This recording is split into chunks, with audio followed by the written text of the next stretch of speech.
and he asked us whether Stugatz had a pen, and we told him he had a billiards cue, and he said 30 seconds is how long it would take for him to kill, because it's very hard to kill a man. I think he said I'd stop breathing after 12 and then 18 seconds till I die. Brain oxygen, and then you die. Yeah. So, how long will it take you to kill George St. Pierre, Nick Diaz on Saturday? I don't want to kill him, man. I just want to win the fight. I don't know. We'll find out Saturday. Well, George, see, we were surprised when we heard this conference call of you and him going back and forth. You called him an uneducated fool. He was cursing a lot. He was saying that you were pampered. Were you getting annoyed? Are you annoyed with Nick Diaz? Well, it was an amazing press conference, the best I've done in my entire life. The problem is the English that he speaks, I didn't understand at the time because I didn't have my translator next to me. The term that he used, the MF terms that he used to call me out, I thought literally like he was saying that I had sex with my own biological mother. So I thought he was insulting me, but my friend who's an Englishman speak English says to me that he referred to me, he says that to say, hey, Mark, hey, John, or, that's how he talks. Mm-hmm. So I didn't know that, so I felt insulted, so that's why I lost my... Understandable. It's totally understandable. That is unbelievable, George. So I was out of line as well. I started talking about passive income, and I was completely out of line. He was completely out of line. It was an amazing conversation. I'm sure they're going to keep that audio tape, and in 1,000 years, the philosopher will still study it to try to understand the depth of our conversation. It's amazing. George, it was a mind-blowing conversation. George, I know that it's your second language, that English is your second language, but I can't believe that you actually thought that Mother Blank, that he was literally insulting you for having slept with your mother. But that's why you were getting agitated, huh? He started screaming at me, and he said, tempered, I don't know what it means. He said, yeah, I hope you, baby, you, I don't want to repeat that on radio, but anyway, the way he said it, I thought he was insulting me. With his sound, the aggressivity in his voice, I don't know. Like, for me, if you take literally what it means, what it says, that's what it says. Yes, that's what it means. I didn't know he was... No, we get it. Yes. Another human being, you know what I mean? Yeah. Like, I have no idea. But you, George, you seem, and we got this impression last time you were on with us because we asked you how long would it take to kill Stugatz, and then you started asking such questions about, whether he was holding a pen or not. You seem unbelievably meticulous. Like, for example, somebody says Mother Bleeper to you, and you then parse the word, and you cut up the word so that you understand it. Are you in other parts of your life, like, super annoying with how you do these things? You mean the interview? No, not the interview. Just the idea just of life. like very organized, very particular. Yes, I try to be organized, and I think it's important for me in my life. We were discussing, George, if you knew, let's use Nick Diaz as an example. If you knew there's no way your opponent could beat you, there's no way, would you rather make a man suffer, take your time beating him, or would you rather get it over with quickly? Get over it quick. Of course, you wanna get in and get out as fast as you can. And how about if you don't like the guy, though? Because people were writing into us that what you did to Koscheck was cruel, that you didn't like Koscheck a whole lot, and so you purposely dismantled him because you knew you were a better fighter. No, I want to finish as fast as I can. I know, it's a lot of stress. Every time, more time you spend there, the more time you can risk to get hurt. So for me, I want to get in and get out. You know what I mean? Yes. It's better for your well-being to get in and get out. It's always better. So are we wrong? Because I feel very disappointed now. George St. Pierre with us on the ticket. He fights Nick Diaz. It's coming up this Saturday. UFC 158, live from Montreal. He's fighting at home. He's always tough there. He's tough anywhere.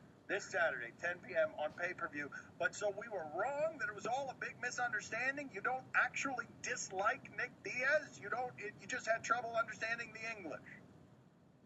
Yeah, exactly. I thought he was, I don't wish Nick Diaz a bad life. I don't really mind. I mean, I think he's a misunderstood person, and I was misunderstood a little bit too in that press conference. Everybody got completely out of line, and it was a mind-blowing conversation. It was amazing. Have you explained the miscommunication to Nick? No, we had another argument today at the press conference, similar to what happened at the press conference. It was to just to let you put that in perspective. To find a guy that will be able to translate that conversation, to understand the meaning of our word, it will be, you would have to find people that have studied university languages. It was that bad. We couldn't understand. Nobody could understand anything. They were like, what he's talking about and what I'm talking about. Like nobody. It was. I don't know how come I get cut like this. It was amusing anyway. But you're okay. You like and respect Nick Diaz. Yeah, I respect Diaz. Of course, everybody that does this sport, it's at the highest level. That means he had a very hard way up. I know the sacrifice that he made, similar. Everybody has a similar life. Some has harder than other.